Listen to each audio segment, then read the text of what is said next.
You ask Tiger to calculate. This deals with linear inequalities with one unknown. The final result is m smaller than 76. Let's solve it step by step. Group all constants on the right side of the inequality. Add 18 to both sides.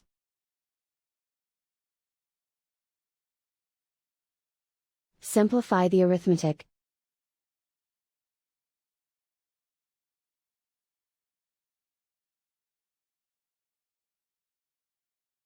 Isolate the m. Multiply both sides by 4.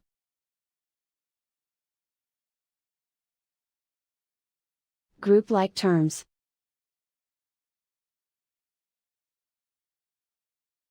Multiply the coefficients.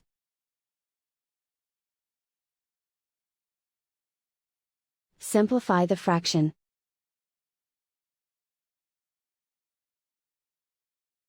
Simplify the arithmetic.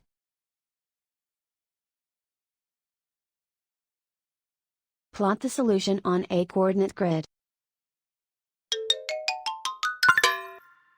And so the final result is m smaller than 76.